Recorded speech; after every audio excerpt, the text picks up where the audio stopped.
welcome back. Of course, the subject of the Middle East continues to be headlines across the world, and I am so honored to have back with us today Kenneth Abramowitz. He is the author of a fascinating book called The Multifront War, Defending America from Political Islam, China, Russia, Pandemics, and Racial Strife.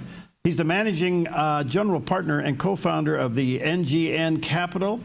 He's been a contributor to various organizations that are fighting to protect Israel and America from political Islam and the radical left. He's the founder of SaveTheWest.com. It's a website dedicated to saving Western civilization from itself. And that is his website, SaveTheWest.com. Kenneth, good to see you again, friend. How are you? Yeah, great to be with you.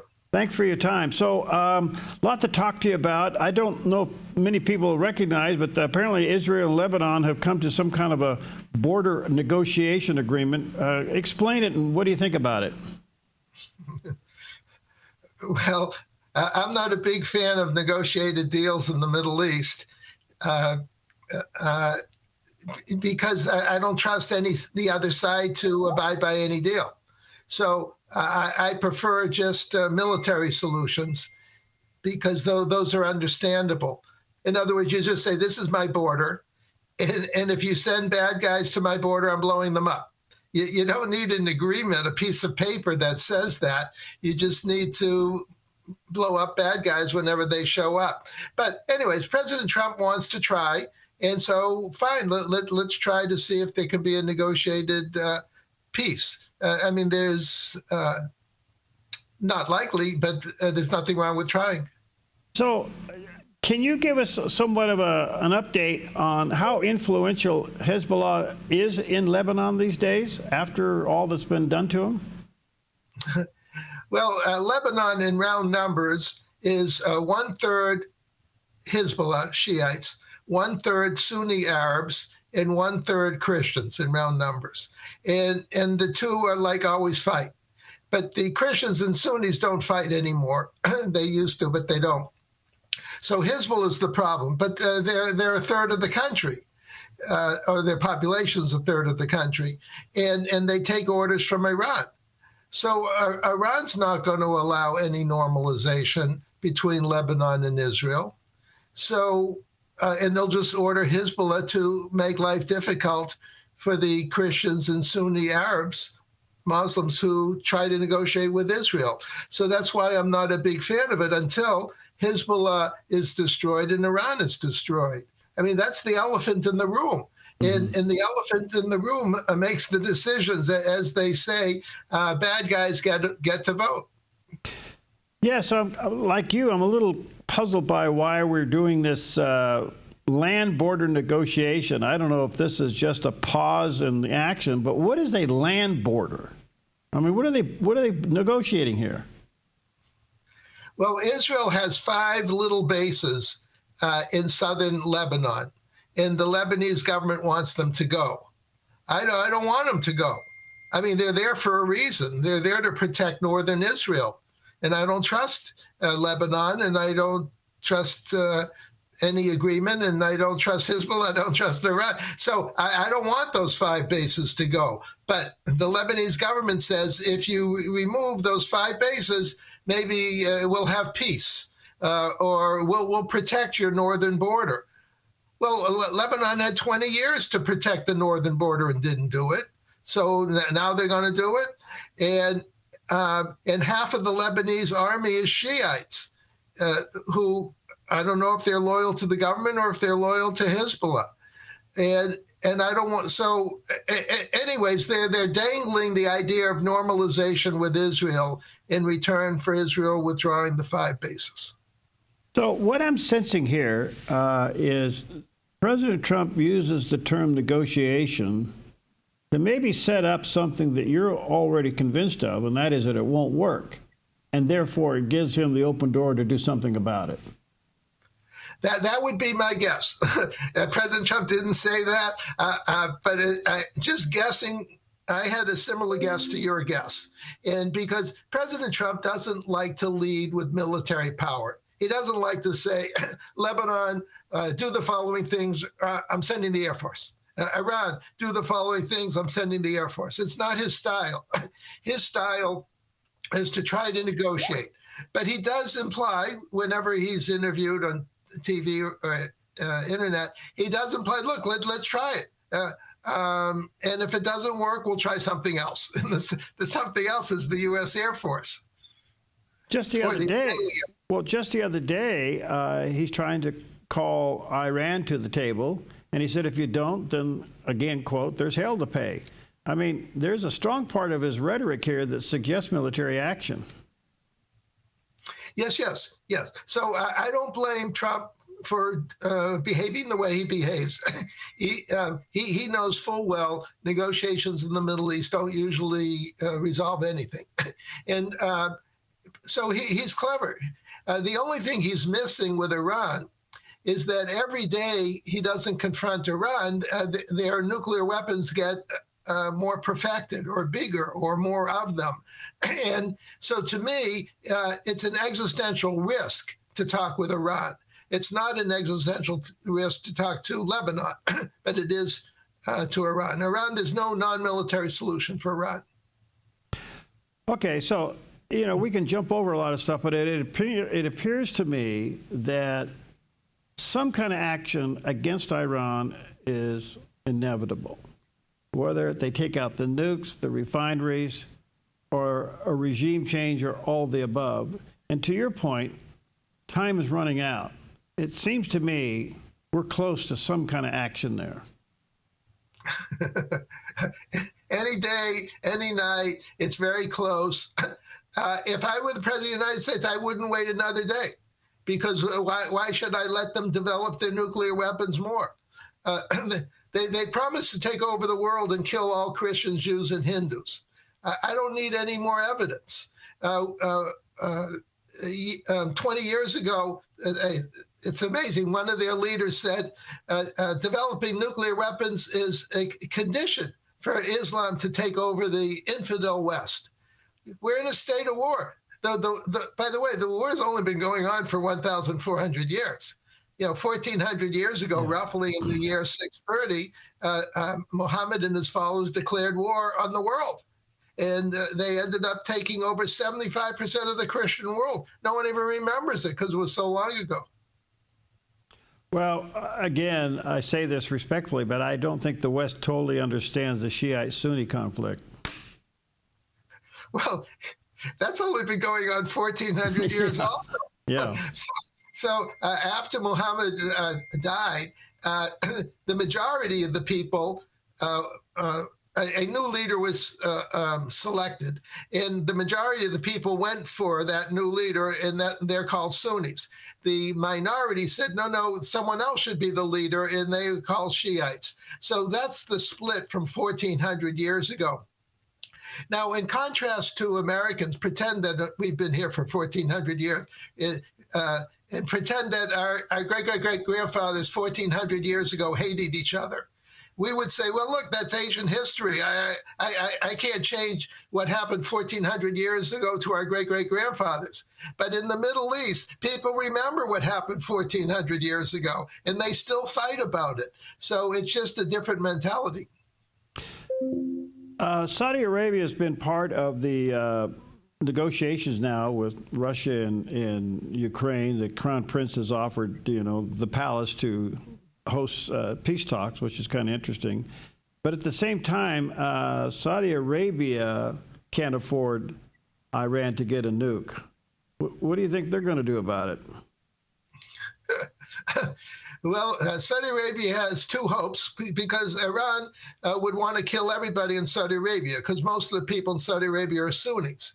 And so Iran, remember I said Iran wants to kill all Christians, Jews, and Hindus. They also want to kill all Sunnis. And that's why I call them a death cult. They just want to keep killing. And by the way, in contrast to animals who only kill to eat, Iran just enjoys killing people. And so, yeah, Saudi Arabia is not happy. And there's two countries that can protect Saudi Arabia because they cannot protect themselves. So it's either America or Israel. And they actually trust Israel more than America, because America is far away. Israel's right there. And so the irony is Saudi Arabia trusts Israel, the Jews, more than they trust the Christians to protect them. You can't make this stuff up. Well, it's interesting information. Let me ask you this. Egypt is also now in the news more and more, and I think we're somewhat surprised of the delicate position that Egypt's in, but at the end of the day, they've been complicit. And so what's your take on Egypt? Well, Egypt and Israel signed, in quotes, a peace treaty, let's say roughly 40 years ago. And Egypt hasn't honored it. Egypt's not supposed to have any armor in Sinai. And now with Israel's agreement, they have sent some tanks. But Israel theoretically has the right to say, okay, the threats of ISIS is over, so I want you to take those tanks out. So, but they're still there. And America was a signatory to it. So actually America should be saying to Egypt, get your tanks out of Sinai. Also, Egypt never really created warm relations with Israel. They still preach anti-Semitism in their mosques and in their schools, and they haven't transformed their society to the modern age. So it's another example why I'm not a big fan of peace treaties. Here, Israel gave up all the Sinai, and in return got basically nothing. And in fact, worse than nothing, Egypt used the Sinai to provide weapons to Hamas to kill and massacre 1,200 Israelis on October 7th. So yes, they're complicit. I guess I'm trying to understand the tight spot that King Abdullah is in. I mean, his country is anti-Semitic, but he wants to be friends with the United States. Well, you're talking about Jordan now? Jordan, excuse me, yes. Yeah. So look, everyone wants to be the United States because the United States hands out money, right? So, if Egypt gets, I think about $2 billion a year, Jordan maybe $1 billion, Israel gets $4 billion. Everyone wants to be America's friend. But in the Middle East, they take the money and then do whatever they want. You would think in return for that, you would get something for it. But America's not very good at enforcing its will on these states, which I call frenemies. In other words, half friends, half enemies. Right. America doesn't enforce its will. All right, let me take a quick break. Let me say to our viewers and listeners, you can check out a couple of things. His website, SaveTheWest.com, and his book, The Multifront War. There's a picture of the cover of the book and the landing page. We'll be right back.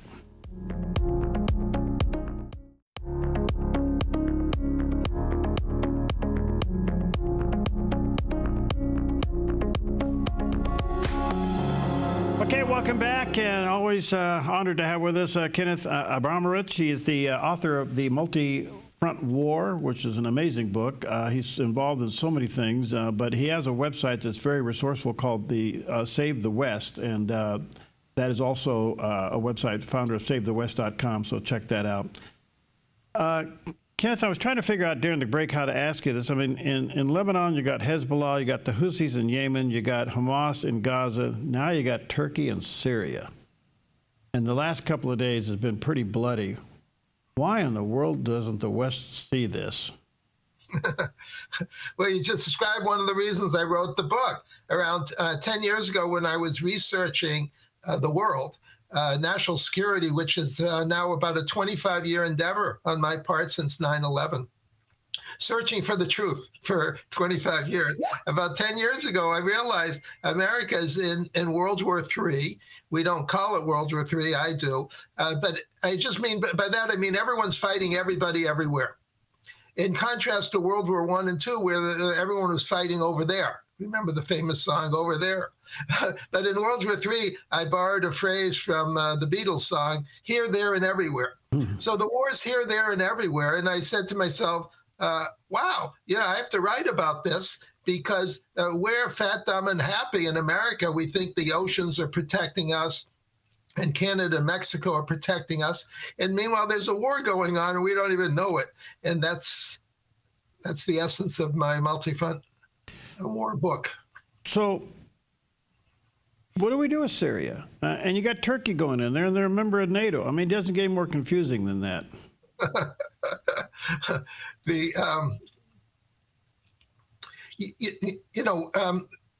Every country you're talking about is run by humans, right? But I have an expression that sometimes humans behave like animals. And so when humans behave like animals, they should be treated like animals. And so the Syrian government was run by Assad, President Assad, who was a friend of Iran, and you could call him a Shiite animal, so to speak. And he was replaced by one of Turkey's friends, and Jalani, who you could say is a Sunni animal. So we just replaced one animal with another animal, but they're still animals. And by that, I mean, when you have animals, human animals, they make all decisions with guns. So they just shot about a few thousand Alawites who are a Shiite sect. So they were aligned with Iran. And to teach them a lesson, they went into the roughly 10% of the country in the West that's controlled by the Alawites and started shooting everybody. You know, it's beyond our comprehension, because we don't go around shooting people who are different from us. By the way, we're all different from each other. I call us all 95% the same and 5% different. So can you imagine going around saying, "Oh, you're 5% different from me, I'm going to shoot you"? No. It's ridiculous. Okay, and but that's the Middle East. In the Middle East, then there's no toleration for minorities, and they basically kill the minorities unless Israel or America protects them. So if there is some kind of altercation with Iran, how will that impact what's going on in Syria? Well, Iran wanted to take over the Middle East. They had this grand plan of Arc of Resistance and they had pretty much taken over Lebanon, taken over Gaza, taken over Syria, taken over Iraq. And they thought they were going to surround Israel and then pounce on Israel and destroy Israel. Now, if they were able to destroy Israel, which they're not, but if they were, then they could claim the victory over the Sunnis. You see, this is part of the Sunni-Shiite rivalry. Only about 15% of Muslims are Shiite and 85% are Sunni.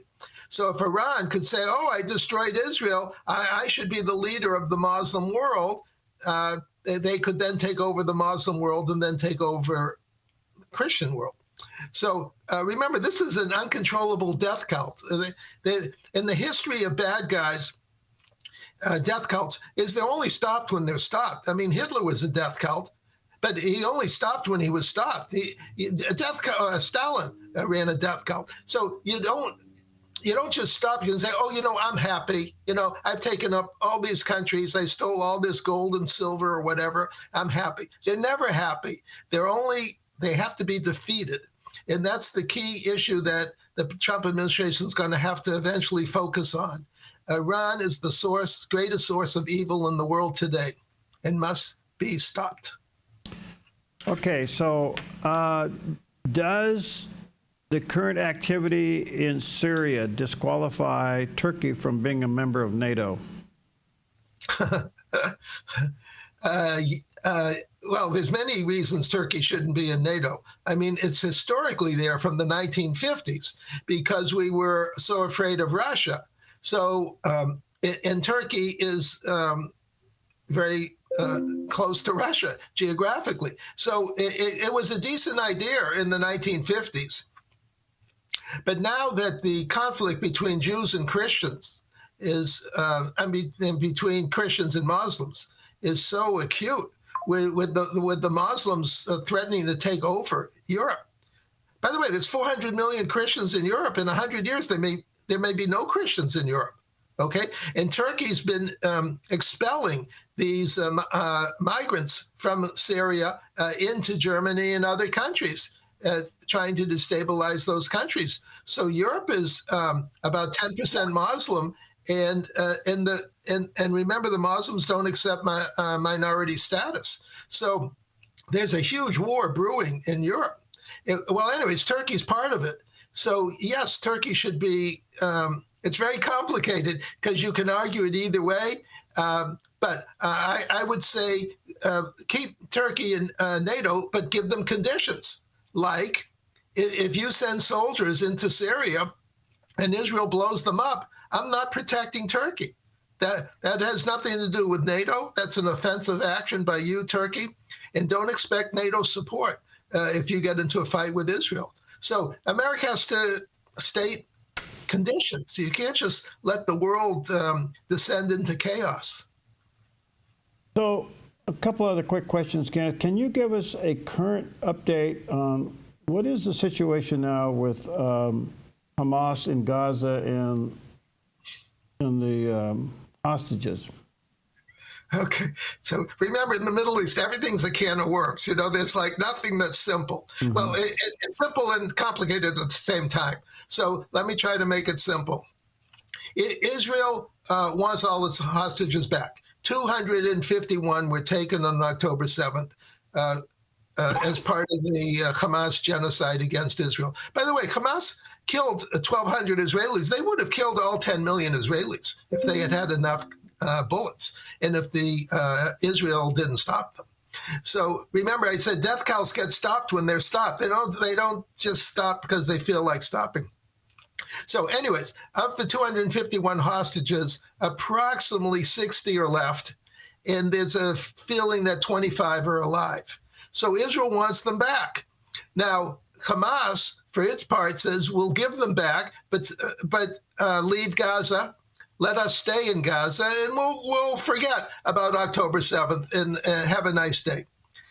Well, Israel's not in a mood to do that.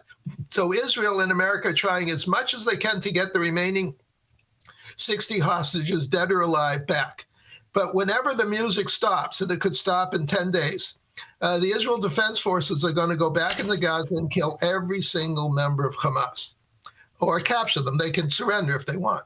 Otherwise, they're all going to be dead. And by the way, the 60 hostages will be dead too. So Israel knows that if it goes back into Gaza, the hostages are dead, and that's why it doesn't want to go back into Gaza right now. But eventually, in a week or two or three, they're going to have no choice but to go back. Well, whatever agreement, to your point, that they've made so far, I mean, Hamas and Israel has been violated by Hamas, and they're still lobbing missiles, and they're still doing things. So it sounds like to me it's just a matter of time, to your point. They're going to have to go in and finish the job, and it could cost the life of the hostages. Yes, and it's tragic. By the way, in the Middle East, every day is a day of tragedy, you know, so because, as I said, they've been fighting for 1,400 years. So this is just a continuation of the Muslim war against Jews, Christians. There's no Hindus there, but if the Muslim terror organizations killed all the Jews and Christians, they'll then try to kill all the Hindus. And then they'll kill each other. Because, you know, it's my point, when you're a death cult, you just keep killing because for some reason you enjoy killing.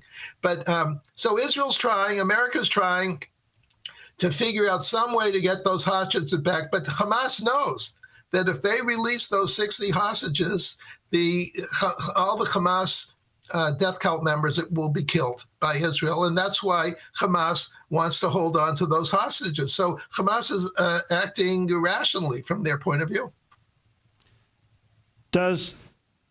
If the remaining hostages are killed, does Netanyahu survive? Yes, because the Israeli population wants the hostages back, but they also want all the Hamas death cult members dead. So so they've tried as hard as they could to negotiate. By the way, of the 251 hostages, we're down to 60. So the majority have been brought mostly alive back. But yes, Netanyahu will survive. There's an election coming up, and I think in about 2 years. The opposition's trying to create an election earlier than that. But there's no reason to have an election while you're in a full-scale war with everybody. Everyone we just talked about. Israel's in a full-scale war. You don't need an election right now. You only need bullets and bombs and start winning. That's what the Israeli population wants, and they think Netanyahu is the biggest winner that they have. Wow. All right, one last quick question. With all the pause that's going on, I can't help but think that the military coffers of Israel is being restocked by the United States. Well, America supplies about 2/3 of Israel's weapons, and the Biden administration, we suffered for 4 years. Everyone suffered 4 years with the Biden administration. Right. They withheld weapons, but now the Trump administration is fully supplying Israel, so that problem has been fixed. All right, go to SaveTheWest.com. That's Kenneth's website. Check out his book, The Multifront War. There's a picture of the landing page, and there's a picture of the cover of the book. You can get that online, but go to the website. Very resourceful, SaveTheWest.com. Thank you, sir. It's always an honor to have you. Let's stay connected. Okay, anytime you want. Pleasure to be with you.